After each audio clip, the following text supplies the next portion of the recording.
Okay, mayong mudto na usab kanatong tanan Luzon, Visayas, Mindanao. Mayong mudto Philippines, mayong mudto world, mayong mudto universe. Sana na punta mga higala, nini nga itong tulumanon sa kahanginan, CONA, Catechesis on Air, o ako lang gihapon kini yung ubos nga alagad, Reverendo Padre, Edwin Academia Akab. Abino adlaw na usab karon nga Miyerkules, no? Pizza 3 na kini sa bulan sa Hulyo tuig 2024 o padayon ta mga higala sa ato ang mga buhatono ni ini kabudtuhon o padayon usab kita sa atong pagtibaya no og may muto sa atong talahorong obispo Bishop Polito B. Cortez, ang atong station manager si Father Rama Ata, ang ato apong station manager dito sa Actin Basay si Brad Elmer Lugatsima. Ayan, no, Brad Elmer, kumusta naman kanina Brad Elmer? Ang ato apong mga kaigsuonan dire sa Sibulan, ang ato ang mga kaigsuonan atong Kura Paroko din no. Salamat kayo sa ato ang Kura Paroko di atong nakalabay nga Biyernes ba kadto, no? Pizza 28, no? Pizza 28 Huibis mga higala 27 26 ba kadto. Nalimot ko mga higala sa kasal usab sa ato ang gitarista kaniadto sa PECYG si Brad si Renidel Gahinsan, no? Congratulations to sa magtiayon no Renidel o ginga manusab si Sheila May ba nalimot ko sa pangalan si iyang maanyag nga asawa may higala dahala no mayong mudto na kanatong tanan nang hidaot kita nga ana kabung tanan sa kapiskay sa panglawas niining kabudtuhon dahala no mayong mudto og nang hinaot kita nga ana kabung tanan sa kapiskay sa panglawas sabi no ari kita may higala sa ato ang CBCP News, Balitang Simbahan, ini kabuntuhon, no? Sa CBCP, Begging Jesus statue installed in Baclaran Church, you know? Ang imahe sa ato ang Ginoong Jesucristo nga nagpakilimos, no?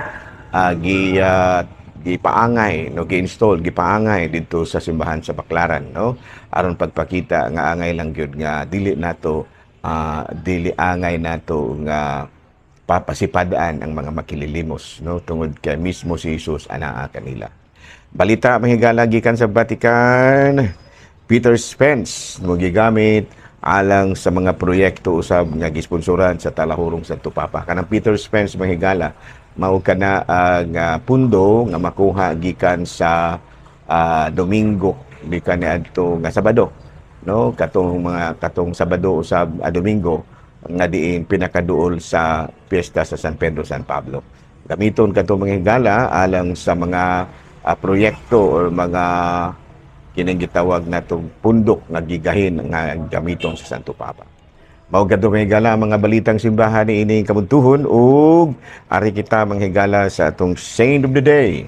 Bueno ang atong Saint of the Day karon Pizza 3 ni ining bulan sa Hulyo ang ato karon nga santo walang iba kung hindi si matud pa diri sa ato ang listahan ang sa July si St. Thomas the Apostle. Uy, karong adlaw mahigala ang piyesta ni Santo Tomas de Apostol.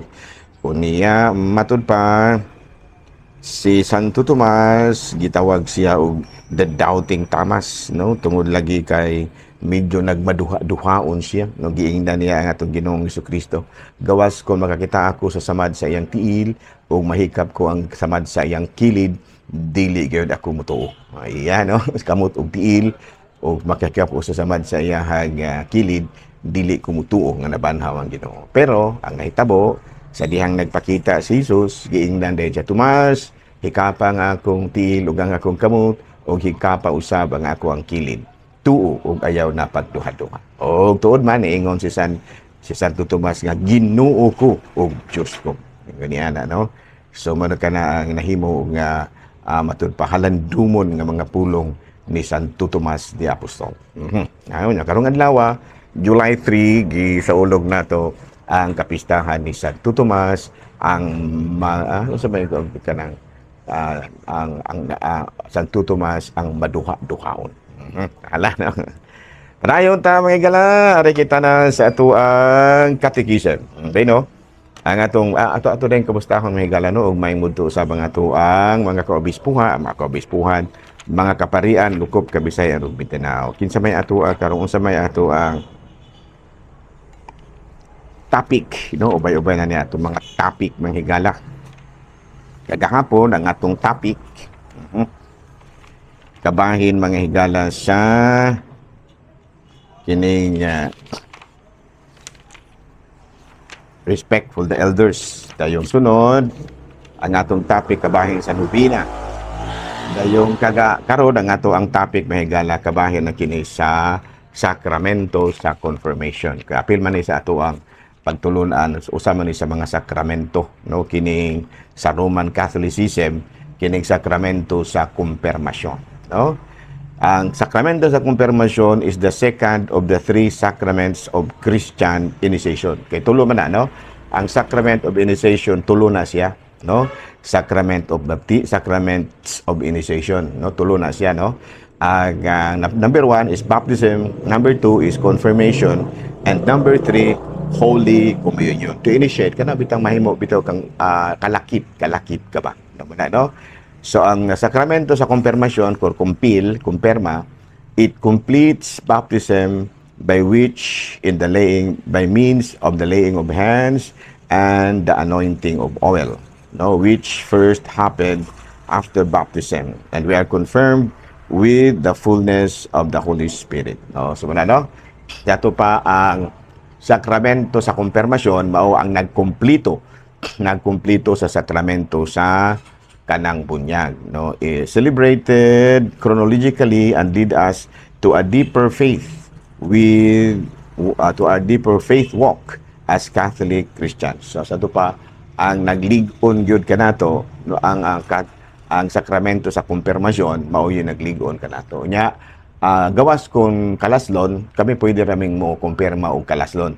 Pero kung ordinaryo ra gyud ordinaryo nga sitwasyon, and an ordinary situation, ang bugtong makakumpirma mao ra gyud ang talahurong obispo. Ana, no? Sa kumpirmasyon, like baptism is also needed sa dili pa nato dawaton ang sakramento sa kining gitawag nato kasal. No, sa ato pa ang usa ka tawo nga walay kumpirma kinahanglang pakumpirmahan gyud usa para ber siya kaslon. Of course, ang bunyag mao gyud pinaka essential, no? Dili gyud pwedeng walay bunyag nga magpakasal ka. Pero ang kumpirmasyon gikinahanglan usab. Although nga di man gyud pud mahitabo nga makumpirmahan ka kung wala kay bunyag. So ang kumpirmasyon sumpay man gid siya, no? It completes the sacrament of baptism. Muna nga kung dili gyud kaslon ang tao nga walay kumpisal, walay kumpirmasyon, no? By pinaagi na we receive a special outpouring of the Holy Spirit. No, pinaagi sa sakramento sa kumpirmasyon na sinati nato, no, ang pagkunsad sa Espiritu Santo din sa kanato. And of course, our ability to practice faith is increased in every aspect of our lives and to witness Christ. So, sa ato pa pinaagi sa sakramento sa kumpirmasyon nahimo nga kana bitaw ang atong kadasig, no, sa pag bansay sa atong pagtuo mas mulambo unya sa tanan nga mga paagi. Ug gani mamahimo usab nga kita nga matud pahingpit nga saksi sa atong Ginoong Hesukristo. It represents our personal commitment to grow in the knowledge, love, and practice of our faith. No? So, pinaagi sa sakramento sa kumpirmasyon, natagaan kita og kanang gitawag na to og katungod, no? Personal commitment nga mulambo diha sa pagtuo, gugma ug pagbansay sa ato ang gituuhan. Unya ang ato apong relasyon sa Dios mamahimong lig-on. Unya madawat pud nato ang nagkalain-laing mga gasa sa Espiritu Santo, no?